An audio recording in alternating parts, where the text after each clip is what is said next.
I know everyone's going to be upset if I don't ask the question here. Yeah, do it. So, hurricanes. You know, some people, that is like one of the things they are like terrified of. You start talking to them, and I mean, I've seen people like literally start like doing this right here where they're like comforting themselves when you're talking about it.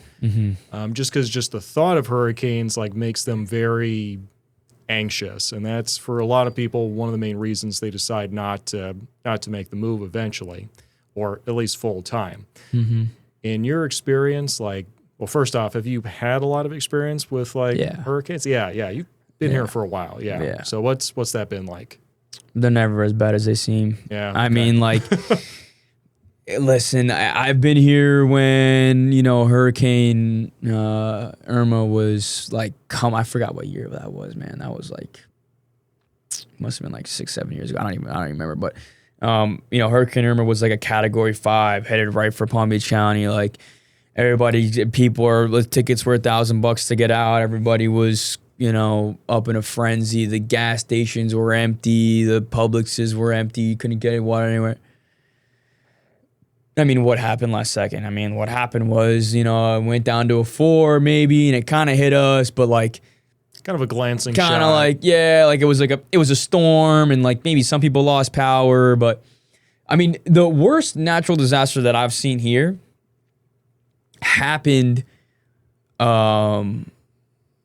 like 2 years ago when there was a tropical storm. It might have even been like a Cat 1. It was like one of those little storms that were coming through. And there were tornadoes that formed. Okay, yeah, I think it was actually around for that one. Yeah, there were tornadoes. I was like, what is going on There were tornadoes that formed, and it hit Wellington. It hit Wellington. There was one. And then there was one that hit Avenir off of Northlake and Veline, like that neighborhood right there. Okay, Avenir is like a big complex, but a big like subdivision. But it hit like I think it hit a specific neighborhood in Avenir, and that was the worst natural disaster I've ever seen. It was a tornado. Now, if your reason for not moving here was there might be a tornado like that, listen, you know, like. A tornado is not something that you can predict, right? Like a hurricane, you can kind of see coming a little bit where you can make some preparations. If a tornado happens, it's coming for you. It's kind of just like, you know, hope you end up in Oz like Dorothy, you know what I mean? Yeah. It's kind of one of those things where it's like, you know, you kind of got to take your blows. But even then, the damage to some of these homes, like really, I saw like there was 1 or 2 streets that I had seen in Wellington and maybe a couple houses in Avenir that got, you know, kind of beat up for sure. But it wasn't like, again, everything's built out of concrete and steel. Right, so the roof was affected, and maybe, you know, some of the windows were affected if they were older homes and they didn't have the hurricane impact windows. But it really wasn't as bad as some people might have wanted to make it seem like. But that was the worst natural disaster I've seen here. The hurricanes have always just been, the media blows it out of proportion like it does with almost everything, and you know, when the day is when it actually comes around, it's kind of just like, all right, stay inside. Hopefully your electricity doesn't go out. If it does go out, you might have a generator. But even if you don't have a generator, it'll probably come back on the next couple of days anyways, or the next day anyway. So it doesn't really matter. You know what I mean? Like if your phone dies, like hopefully you have like a battery pack, or even if it does die, it's probably better for you. You know what I mean? Yeah. You know, you stay off your phone for a day. So yeah, absolutely. So I guess for people who are still in that camp, maybe they're a little apprehensive, like they haven't done a hurricane or a natural disaster before, like, you know, would you have any tips or tricks you'd have for them to kind of get ready for it? Yeah, I mean, you know, go to the gas station, I guess, fill your truck up, get some water. Yeah, do all this like long way before. Yeah, but don't like fill your bathtub up like think that like, you know, you're going to need all that water because, you know, we're not going to have power for like 2 weeks. Like that's not the case. So yeah, unless we have like a hurricane and a red dawn situation, I think we're going to be okay. Yeah, we'll be fine. Yeah, we'll be fine. Like I think people blow it out of proportion. Yeah.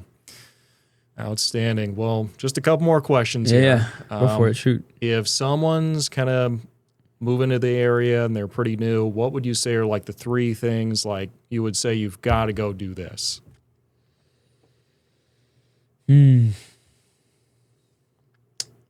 Like moving to the area, like you're gonna live here full time? Correct. Yeah. Or tourists, or just something you got to do while you're here. Like you can't do this anywhere else. It depends. I think if you're somebody, like I said, I alluded to this earlier in the podcast, and this is just my personal bias because I play golf, but I think we have the best golf courses. Like there's a golf course out in West Palm Beach called the Park. It's off of Forest Hill and Dixie. It's a public golf course. Times are a little bit expensive, I get it, but if you're looking for a public course that's a top 100 course in the country, that's the course you got to go to. Absolutely phenomenal golf experience. Fantastic. If you're interested in golf, I would go do that. Tennis, same thing with tennis, pickleball. The public pickleball courts that we have here, tennis courts here, absolutely world class if you're into sports and doing that type of stuff. Similarly, what I would do honestly too is if you're thinking about living here full time and you got a little bit of extra income, I would consider getting a membership to a boat club where there's a couple of them in Jupiter. There's one in Jupiter, a couple of them in Jupiter. There's a couple of them in West Palm, where you pay like a certain monthly subscription. So you pay like a couple $100 a month or whatever it is, depending on which one you go to and what package you get, about a couple $100 a month. And they have all the boats there for you. And it's, you're not going out on a mega yacht, but like they got some nice boats there for you where you can take it out into the intercoastal, go to Peanut Island. You can, take it for a ride up the intercoastal. You can go to pull your boat up to a nice restaurant on the water and have lunch with your friends. Like, that's huge just because I don't know how many people have experience with boats. It's expensive. Yeah. It's a lot 100%. of work. There goes every single weekend ever. Yeah. And I have friends who have boats and have bought boats and stuff. Like, I think that it's a complete money sink, personally. Some people really like fishing, for example, right? And that's their thing. They really love fishing. And they're willing to put the money into a boat and all the gear and take care of the maintenance and the marina fees and the gas and everything to go do their hobby, and that's great. That's amazing. If your thing similarly is you want to take your boat out into the intercoastal every single weekend with your friends and your wife or your husband, and you want to just dock it up and kind of have a couple of drinks and enjoy the sunlight, like that's great. Like, do your thing. But the way that I felt is the most efficient way about going about it is boat club membership, and I think that is something that's super kind of slept on. I think a little bit here.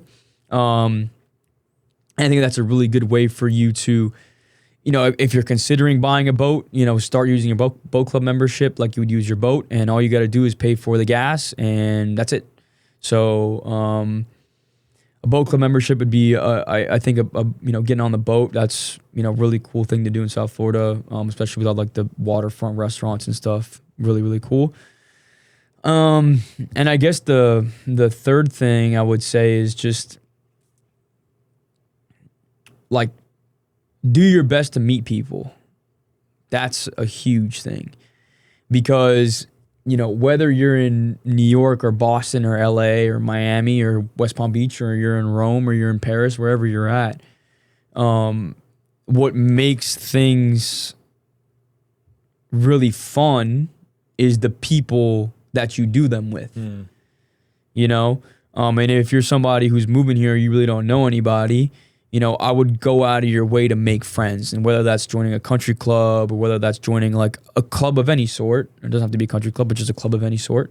Going out of your way to meet your neighbors and join your, if there's like a community center, maybe you want something over there, like just go out of your way to meet people because and meet as many people as you can, because people here, number one, in my opinion, there's obviously always some bad apples, but for the most part, you got some really great people here, and the more people that you meet and the more people that you make friends with, the more this place is going to feel like home, and you're going to get really attached to it because, you might make friends with somebody who has been here for 20 years and they know all of the spots and they take you to all the restaurants, and now you start to get more ingrained into the community, and you don't have to Yelp on your phone every 20 minutes of where to go here, where to go there. You know what I mean? You have personal references and you can go do these things with other people. So I think meeting people is a huge thing that people got to do, and it's kind of hard in this day and age with the phones and whatnot. But I think for people in the,